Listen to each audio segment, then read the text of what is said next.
Hello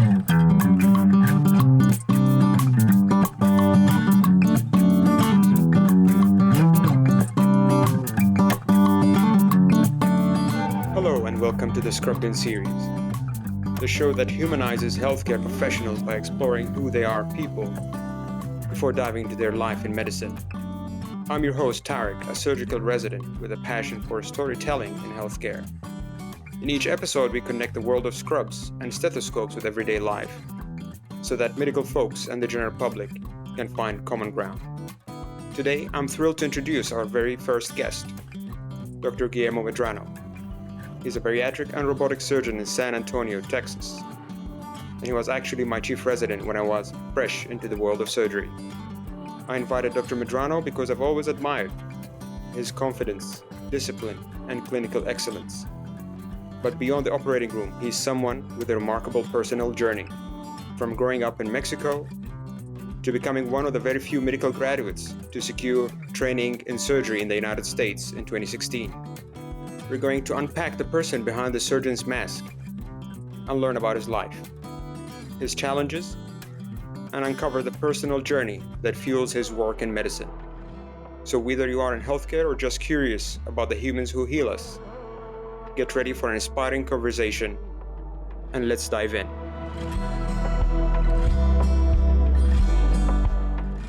Guillermo, welcome to our first episode of the Scrubbed In series.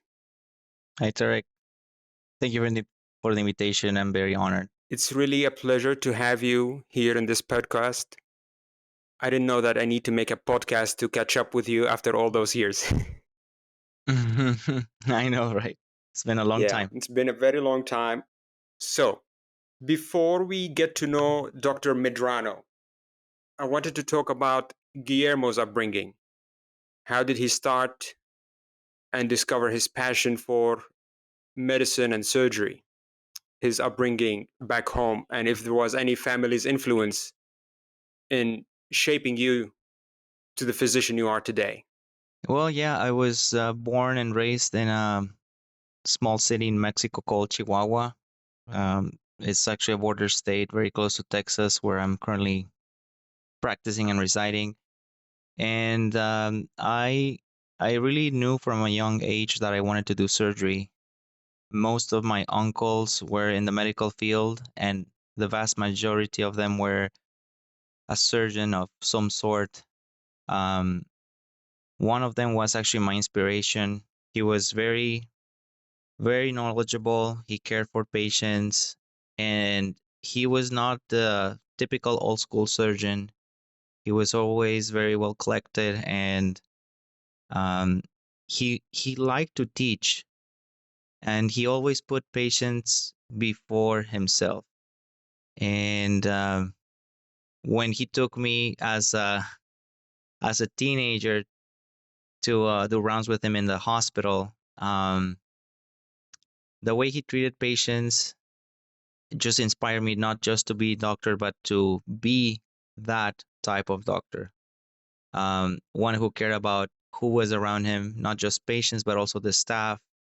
And when everything was falling apart, he was the buoy, kind of like always, you know, staying above the water and being the reference point for everyone else. And with that, he would just be able to calm everyone down.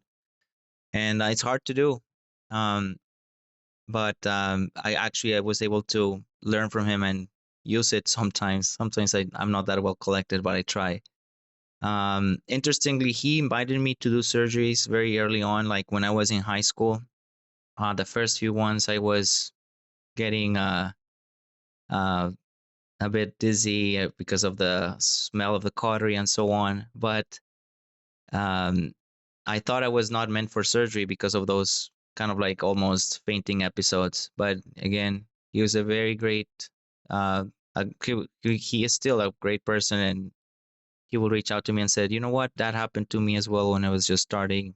Just keep going. If you really like it, just keep showing up for the surgeries. And eventually, I got used to it, and I wasn't kind of like as shocked seeing the human anatomy raw as it is.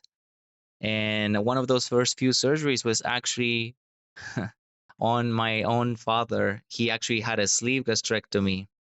That wasn't my inspiration to get into bariatrics. Like, I knew I was going to do surgery. But it's interesting, like one of my first surgeries was actually the sleeve gastrectomy, and it's currently one of the most common things I do now.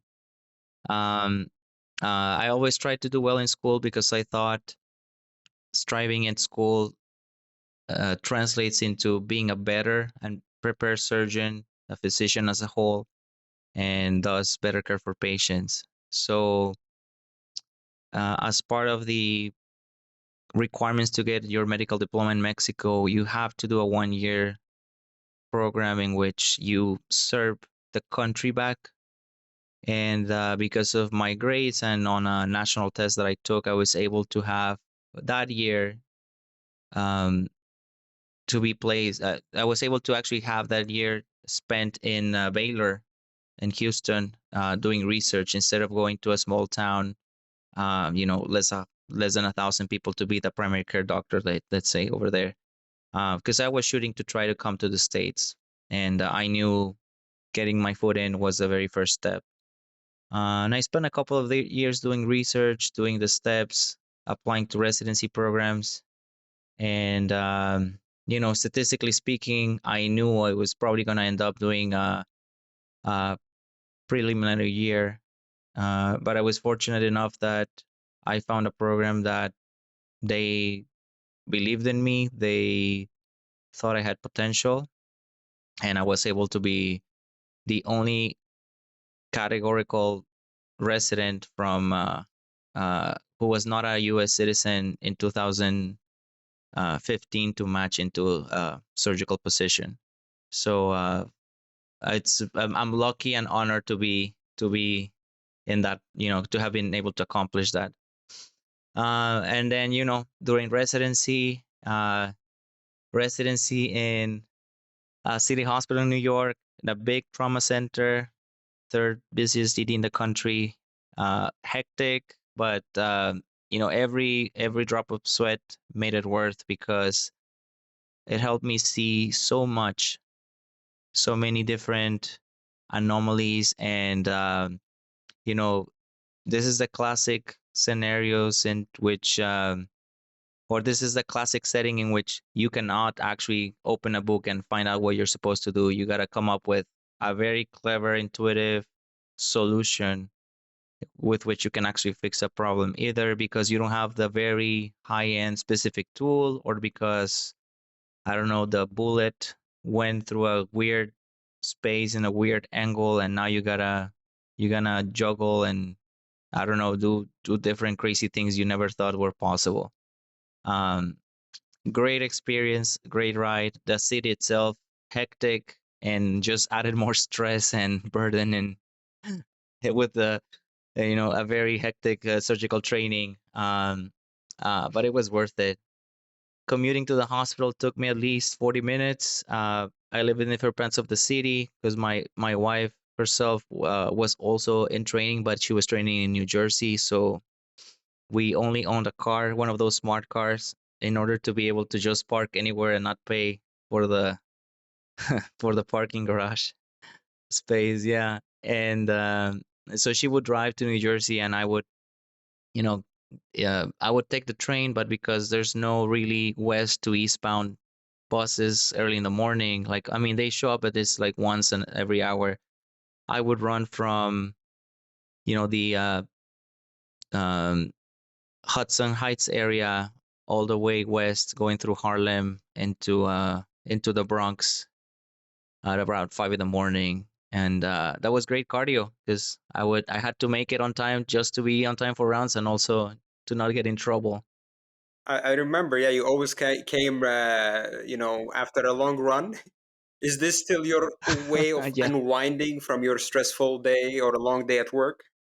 yeah. I was able to keep my weight off back then because of that. My daily, by daily uh, runs. Yeah. And then I knew I wanted to do something, more niche, more specific, and I I did actually apply to thoracic surgeon because I my main goal was to be able to do minimal invasive surgery, use the robot. And I wasn't able to secure a spot, but that same moment, I was also offered a position for bariatric surgery, which was something I was always interested in. It's just, at least at that time, it wasn't, um, even though there were fellowships, it wasn't like a more defined standalone field, if I can put it that way, because many surgeons don't have the training, don't have the fellowship training, but they do the surgery, so they claim themselves to be bariatric surgeons. So, I wasn't interested because of that, but turned out to be a great option for me because I ended up finding out, you know, if there's a single thing you can do to help people's lives is preventing diseases. And obesity is a disease of its own, but if you prevent cancers, cardiovascular disease, strokes, even Alzheimer's by weight loss, you are extending people's lives and improving their quality of life. So um, uh, I'm very happy how things ended up turning, and I enjoy my job, and I'm very happy now being here in San Antonio with my wife, my 4-year-old, and growing to practice because it takes some time. Wow, that's a very remarkable and interesting journey, and I'm pretty sure you had a lot of challenges and moments in your journey that made you self-reflect and say, did I make the right choice? Is it really worth it? Shall I push through? And what can I share from it to inspire others to get their dreams, regardless if it is in the medical field or outside the medical field. Yeah, definitely it's worth it. Mhm. And for those who are listening who are not in the medical field, you mentioned you're now in bariatric surgery and you're a robotic surgeon. How can we explain this or further elaborate on it to understand what it really means and how can they get help? Yeah, so bariatric surgery is specific procedures that will help someone lose weight. There are several options, and each one of those have their benefits and their negatives to consider. So it's not a one size fits everyone. So that's the kind of like basis of bariatric surgery. And robotic surgery is just a tool that we can use to perform any kind of surgery. So, for example, I don't only use it for weight loss surgery, for bariatric surgery. I also use it for hernia repairs. If you have to remove bowel, for example, repair, um, you know, remove gallbladder. It has many applications. So it's robotic surgery is the tool, and bariatric surgery is the actual, what you actually are doing on the patient, which again stems to a few different options. Now, I was watching your video the other day and how you were talking about it's important to have a holistic approach for managing patients with obesity. It's not just about doing the procedure to them, but also it's important to consider uh, any stressors or anxiety issues that they might be having Hmm. that also are important to address before going to the surgery aspect. Yeah, I mean, so dealing with obesity is not just, I mean, the old school thinking, right, was, well, why can't you just eat less and exercise more? Um, it's actually not, that's not how it works. So obesity has actually to do more with the genetic blueprint through which we have been evolving, up to this point, surviving in the wild and so on. Our bodies have not really adapted to our day to day, so they keep reacting to as if we were living out in the wild. So the very first step in helping people lose weight is making them understand that, because there's a lot of guilt, self-judgment, and misinformation on that aspect, and that holds people back from seeking help. So educating the public on, the fact that It's not because you're quote unquote lazy or you have no interest or you're just eating and that's it. I mean, that is not completely true. About 80% of what drives obesity has actually to do with the genetic background, and it's not like a specific disease that I'm talking about. It's about, again, it's speculated that somewhere between 100 and 500 different genes play a role in our balance, how we keep our weight, as well as what we do when we lose weight, and how we can actually stop ourselves from gaining more weight. So education is the first part. Secondly is being able to give the patient all the tools they need to be successful. So sure, diet and exercise counseling helps, but not as a standalone tool. They will help the person not only to lose weight during the process, during the period through which the bariatric surgery is holding effect, but it will also help people, uh, prevent them from actually recurring to obesity.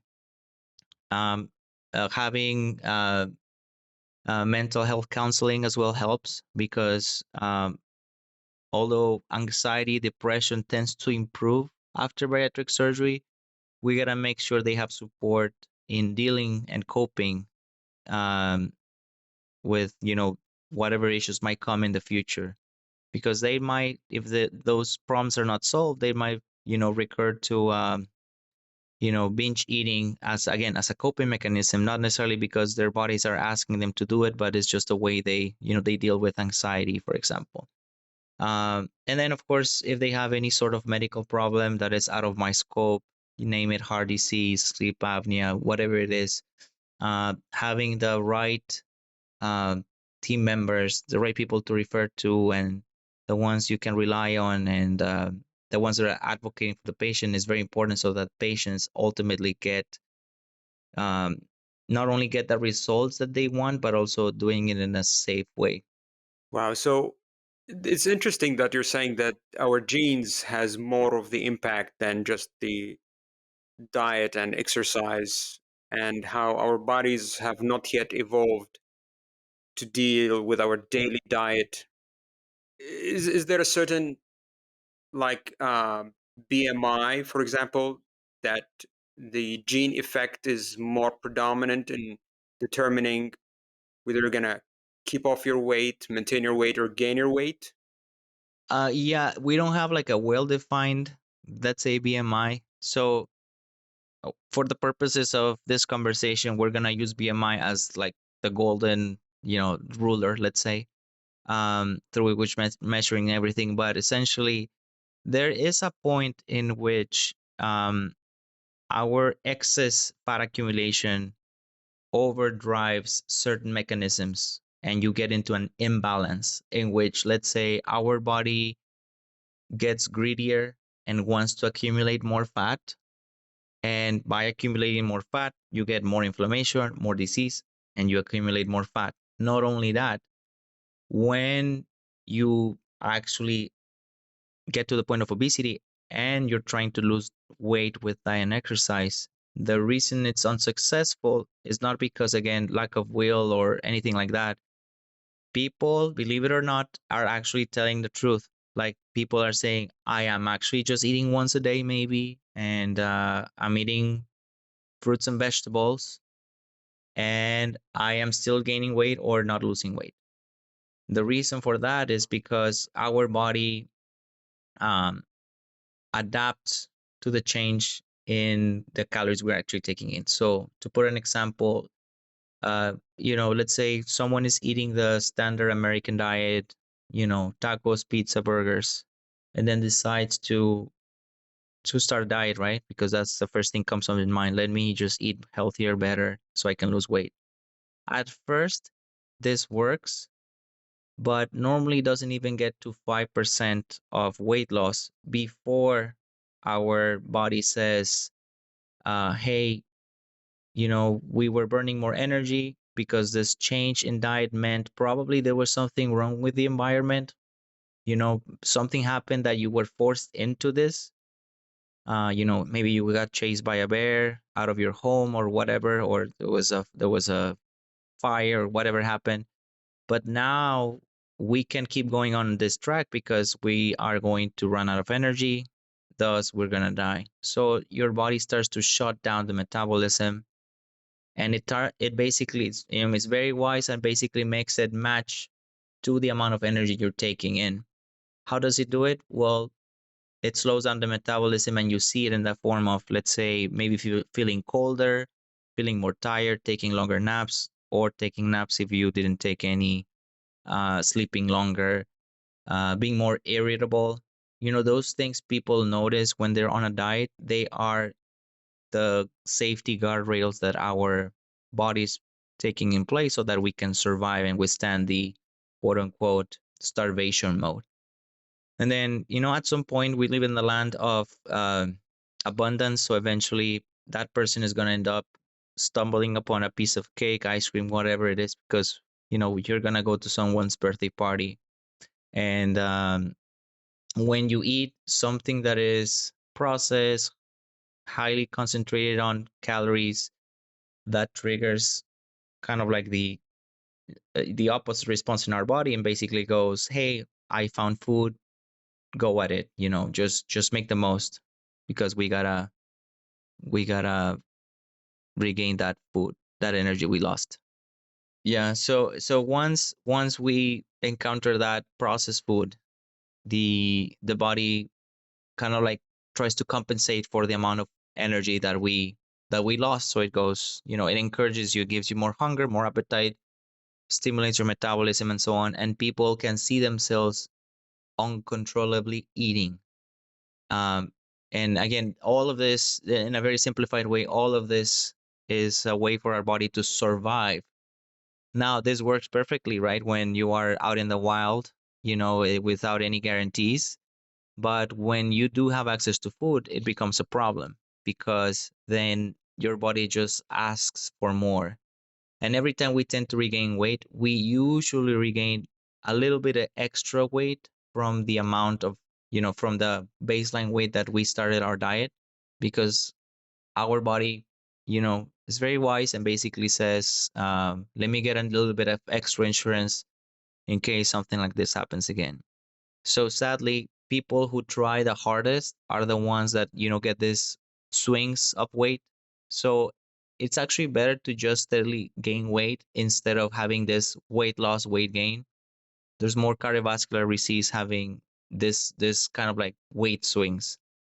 So sadly, the people who try the hardest are the ones who actually end up technically worse. So just to kind of rephrase what you're saying, so as we try to lose some weight, our body reactions to that by slowing down our metabolism to our point, whatever caloric deficit we're trying to do is not leading to any weight loss. Yeah. So yeah. So it first of all, it's not sustainable because you're in a stress mode. So your body wants to relieve the stress at some point, and yeah, there's some sort of a memory or a set point that your body basically feels comfortable. So if you change that, your body wants to get back at it, and it's always remembering, I gotta get back to, let's say, 200 pounds, just to put a number.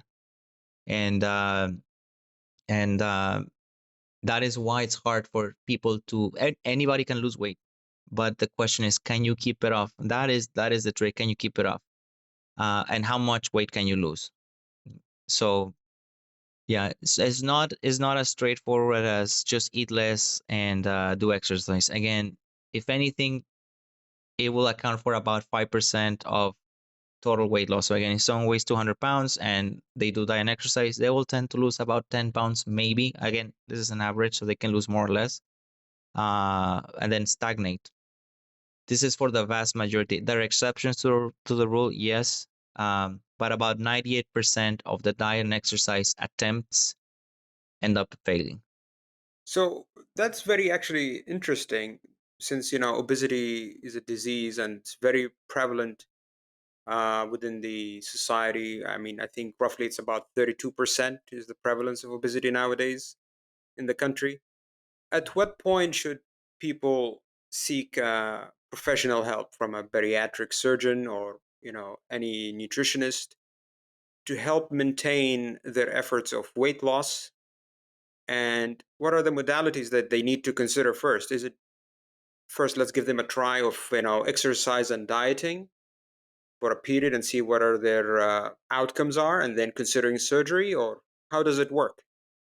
Yeah, well, um, it goes by how much excess weight the person has and if they have any associated obesity related comorbidity. So meaning um, someone who just has mild overweight, let's say has a BMI of 26, 27, they don't need any extra tool. Diet and exercise in them should actually do the trick. Um, and that should be the recommended thing. But for everybody else, diet and exercise are more likely than not to fail. So if someone has a BMI of about 27, 27 and a half, plus diabetes, high blood pressure, sleep apnea, high cholesterol, they qualify for medications at that point. If someone has a BMI of 30 and above with one of these diseases that I just mentioned, they also qualify for surgery. Now, insurances would cover the surgery with a BMI of 35 and above with those diseases. That's a different story. That's a financial decision made by the insurance companies. But medically speaking, the threshold nowadays for someone to qualify for surgery is lower. This is because one, as technology improves, as knowledge is better shared and better taught, the complication rates are actually pretty low. Now, bariatric surgery is statistically speaking as safe as getting your gallbladder removed. So severe complications tend to be less than 1%.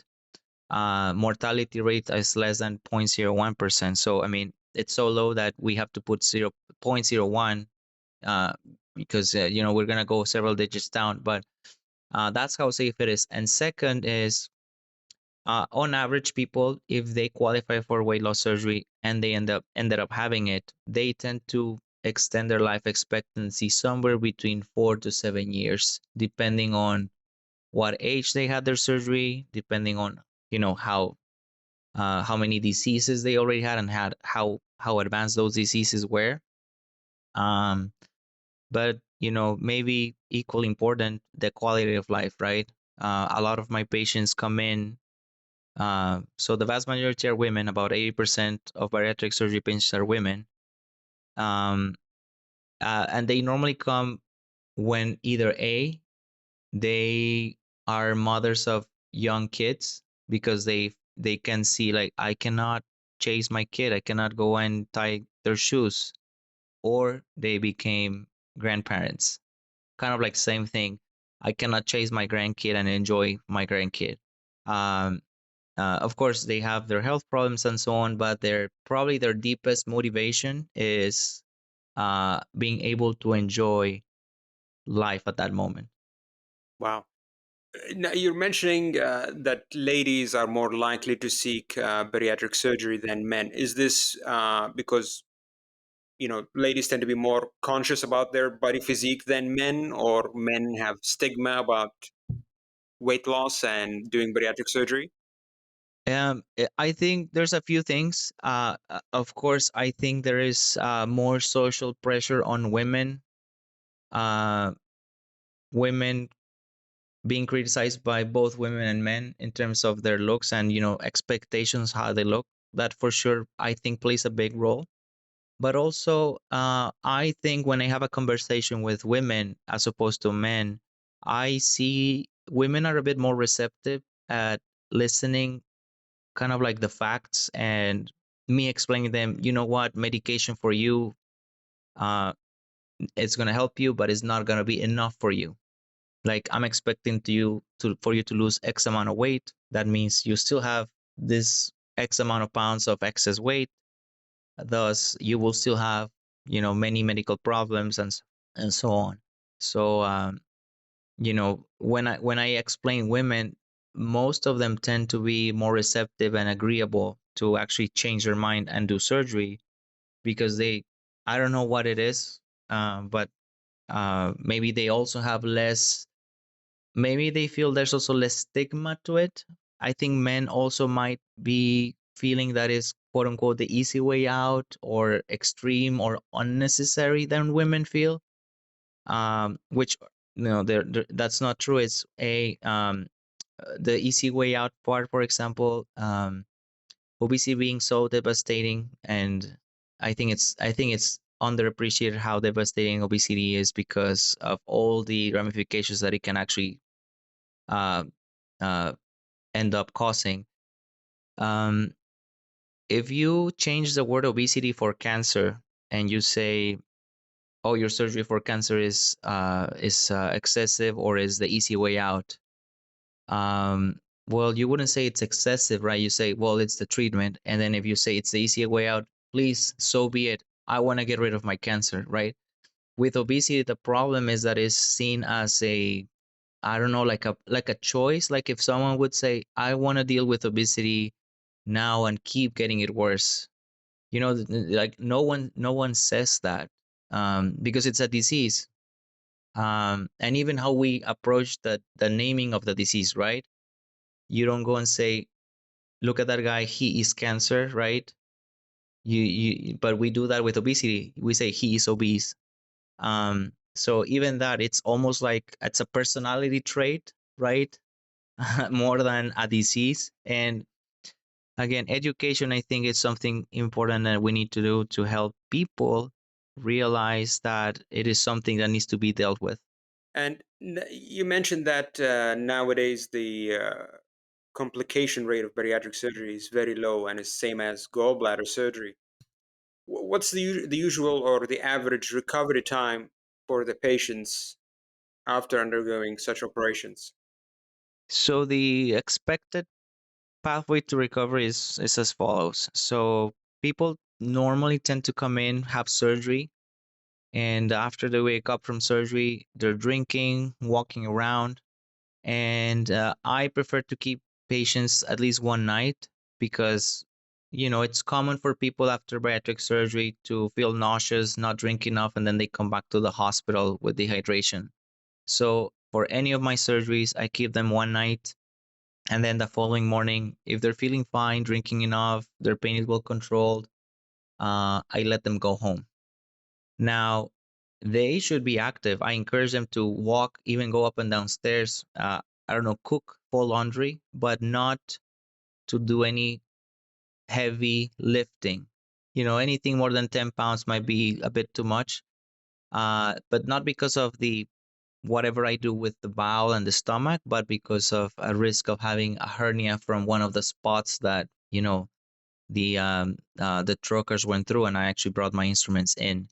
Um, but they're walking, they're driving, they're going back to work, and then at 4 weeks after the surgery, they are doing whatever they want. There's no restrictions. In terms of a diet, how the diet progresses, we give them liquids for the first couple of weeks, then advance them to soft foods, kind of like whatever you would eat if you didn't have any teeth, but not liquid enough to be called a liquid. And then finally, again, by those 4 weeks, a month after surgery, they are eating regular food. And it's a process. Lots of things change, from the sense of smell, taste, uh, hunger cues, lack of appetite. There's a lot of things that change, and people see why it works, because it's not just you can eat less and that's why you lose weight. Again, that's not how the body works. It is because by doing bariatric surgery, true bariatric surgery, we alter the hormones that dictate how we use our energy and how we, for example, control our sugar levels. So, to put it another way, our body allows us to lose weight with bariatric surgery in spite of eating less. It's allowed to burn the energy in spite of consuming less energy. That's why bariatric surgery works. So, for example, the lap band, putting that silicone balloon around the stomach, that is not a true bariatric surgery. That is almost like forced starvation, because it doesn't actually change any of the hormones. What it does is just forces you not to be able to eat. Eating is painful, and you lose weight because of starvation, which is different from a diet. And about only 10% of people are actually successful in terms of losing weight. And there is a lot of complications down the road from having a lap band placed. Um, so, for example, I don't place lap bands. I don't think they should be placed anymore. It's a very it helped people when it needed to. Now we have better options, and yeah, it should be abandoned. The only time I deal with a lap band is to actually remove it because it caused somebody a problem. That's an interesting point that you touched on, that a true bariatric surgery is not just altering the structure or the anatomy of our intestines to kind of feel us starved, but it alters the metabolism through the hormonal actions that changes because of the surgery. So when a patient comes to you, is there a particular surgery that you offer them, or you discuss with them multiple different options and there is one that fits better for one patient than the other? Yeah, I talked to them about the actual three surgeries that help people lose weight, which is the sleeve, the bypass, and a procedure not many surgeons do, which is the duodenal switch. Each have their benefits and downsides. Um, for example, there's not much difference between a sleeve and a bypass when it comes to weight loss. There is a slight, there's a slight improvement of weight loss, but it's about 5% extra weight loss with the bypass, and maybe 5 to 10% extra um, improvement of diabetes. So yes, there's a bit of a benefit added to the sleeve over the bypass over the sleeve. But I explain patients that we have to consider the downside of that. So with a sleeve, the benefit of the sleeve is that um, there's no connection as opposed to the bypass. And primarily, the connection between the stomach and the bowel is what becomes problematic in the long run. So, with a sleeve, you can take any medication you like, and it won't perforate or bleed or anything like that. I mean, if you overdo it, but it would be the same as if you had a normal stomach. Yes, then you still have a stomach functioning the way, kind of like the way it's supposed to. But with a bypass, you got to be careful of what you take, because many things can cause problems with that first connection. So it can bleed, it can erode, it can perforate, it can scar down to the point that it narrows and you can no longer eat. Uh, and there's a ton of different things that can make it. For example, anti-inflammatory medication. So think aspirin, ibuprofen. Those are things people might encounter even by accident.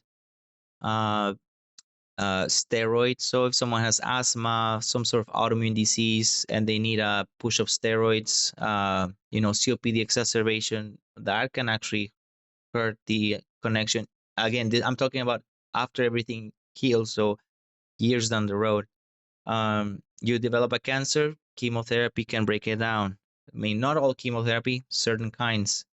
Um, Medications that deal with the immune system, some of the immunomodulators, they can also affect it. Um, and even antibiotics like Bactrim. Bactrim can actually also cause it potentially. So there's like a ton of different things that you always gotta keep in the back of your mind. And unfortunately, there are so many that if you get hospitalized for whatever reason, there's things we don't know, or your doctor doesn't know, and you get the medication. They will know you cannot get an anti-inflammatory medication, let's say, but they might give you again Bactrim, for example, for your urinary infection, and then that causes problems. So the benefit of the bypass, though, is that it's the best anti-reflux surgery there is. It's better than any anti-reflux surgery like a fundoplication, for example. Um, and it addresses the obesity at the same time. So I tend to do the bypass more in people that have any evidence of Barrett's, or they have really bad esophageal dysmotility, something that tells me, hey, the bypass will give them not only the weight loss benefit, but also addressing, this motility or reflux. And finally, the switch. The switch should be offered to any patient with a BMI of 50 and above, or 45 and uncontrolled diabetes. Why?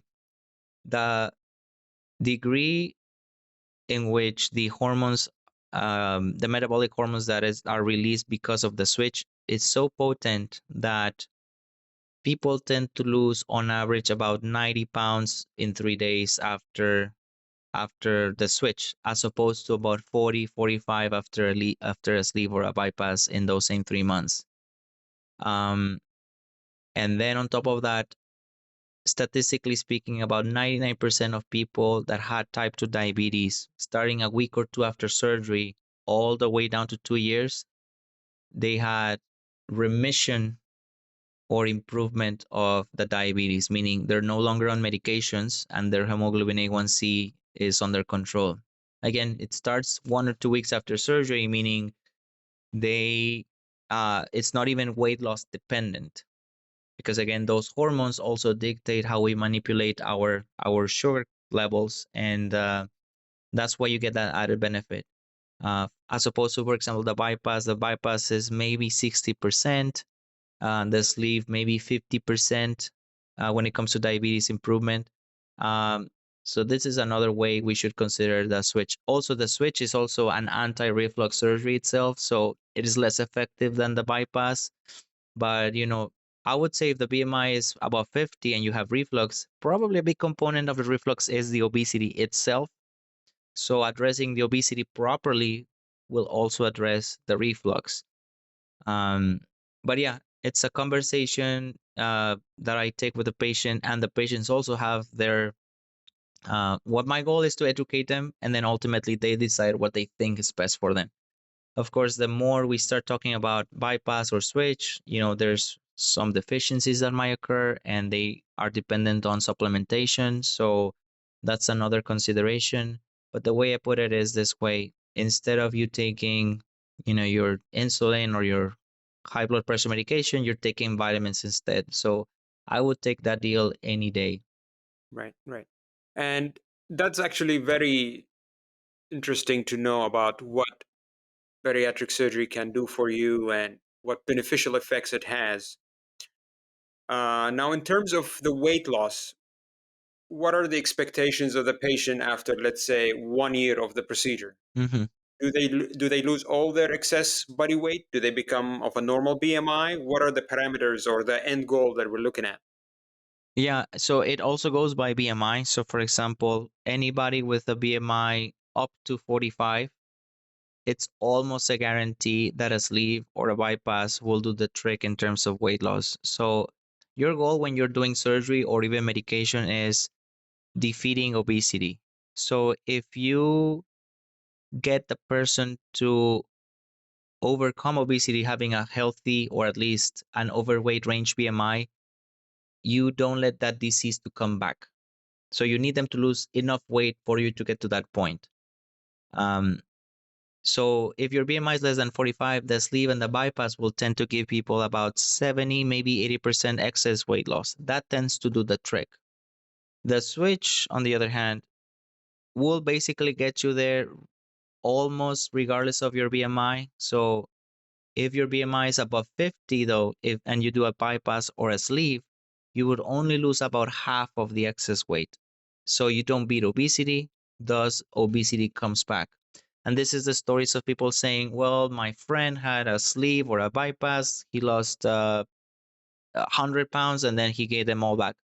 So the first question I tell him was, you think their BMI was around 50? And it's as you might notice, I mentioned up to 45, and then I jumped to up to 45 in terms of a sleeve and the bypass, and then I jumped to 50. This is because within the range of 45 to 50, there's a bit of a gray zone. Some people might actually respond properly with a sleeve or a bypass. Some people might not. So there's not necessarily like a clean cut in terms of who would benefit from what. It's just kind of like statistically speaking, I would say, hey, your BMI is 56. Don't even think about a sleeve or a bypass. You need a switch. If your BMI is 40, sleeve or bypass, more than enough. Now, the benefit of the sleeve is that it can very easily be turned into a switch because the sleeve is just a component of the switch. So if you fail to lose weight with a sleeve, then you just need to do a, quote unquote, simpler surgery the next time to help you lose the weight you need to lose. With a bypass, it's the opposite. Actually, not many surgeons do. So very few surgeons do a switch. Even less do a bypass to a switch conversion because it's more complicated, has more risks. I'm one of those surgeons, and it might be like a 6-hour surgery as opposed to a switch, which takes 3 hours, for example. So it is more complicated. So again, I would tend mostly to lean towards sleeve versus switch, depending on BMI, and sneak people who have a lower BMI, like lower than 45-ish, with horrible reflux, to have a bypass. Now, provided that, let's say a patient with a BMI of 45 and you did for them a sleeve, uh, down the road, many years later, do patients need any other surgeries? Or usually one surgery would be enough to beat off obesity? So, for example, in terms of the sleeve, sometimes, so sleeve actually, statistically speaking, has mostly anti-reflux effects because of the weight loss. However, there are about 5, maybe 7% of people who might have uncontrollable reflux, or at least reflux after the sleeve, and they might need an intervention for the reflux. Um, in terms of the weight, yes, if they had properly, let's say, advised surgery, BMI in the 40s, and had a sleeve, they tend to keep the weight off. Now, if they regain the weight, a bypass, converting that sleeve into a bypass, will not cause any significant weight loss. Maybe they lose 10 more pounds, but that is not what you would do a sleeve into a bypass. You would do that, for example, for reflux. But if you want them to lose weight, you will then convert that sleeve into a switch, meaning you will just complete the switch. With a bypass, there's some people that elongate the bypass. They just push it further down. That normally tends to get people severe malnourishment, so for severe malnutrition. So about 25% of those patients actually need to have that reversed. Yes, they will lose weight, but again, you are actually starving them because they're not able to absorb anything. Um, and they normally come to my clinic, and I have to fix that problem. Okay. Now, in your career so far, can you share with us a case where you felt the surgery that you did a significant impact or had a significant impact on the patient? It changed their lives. It touched you. Oh yeah, um, I have plenty of stories. I would say the common denominator is they don't know what they have been missing because they have been basically restricted to this heavy bodysuit for so long that tying their shoes was making them short of breath. So yes, I had many patients, getting emotional a few months down the road. They still gotta wait, got ways to lose weight, but they they're emotional about how their life has changed. And then of course they look back and say, oh my god, I'm not taking these pills anymore. My blood pressure is okay. I can sleep better. I don't have sleep apnea. I can again chase my grandkid now. I can play in the sandbox with them, whatever. um so yeah, it's very rewarding seeing those reactions. I mean I don't know, it's virtually almost every patient that is grateful, and it's not, I'm not special. It's just, it's the this horrible disease being actually treated. And unfortunately, it's almost like you don't know unless you live it. And people in the outside don't tend to appreciate it that much because I guess they don't feel that themselves. That's very, rewarding feeling, I bet, for you and for the patient themselves to see that, they were taking medications for their diabetes all their lives and now they don't. For their blood pressure, now they don't. They're better able to do activities they were not able to do in the past. So that must be definitely something very rewarding and reinforcing for you every time you see it and you see those results from your patients. Yeah, I mean, it definitely um, makes it worth all those years of late study, late night operations, learning, and um, it just makes you reflect. Like everything I've done has definitely be paying off right now. And what message do you have for people who are, let's talk back now to people who want to pursue a career in medicine and healthcare? Looking back at all the hard days and the challenges that you went through and all the self reflection you've had, what message you would give to those people? Well, definitely have a plan, and you gotta get your long-term plan and then breaking down into short-term plans. So in my case, I knew I wanted to come to the States because I thought I was gonna get the best education here. I was gonna get access to the newest technology, and yes, compared to the Mexican system of training, I was there was definitely some not only like the quality of education, but let's say um,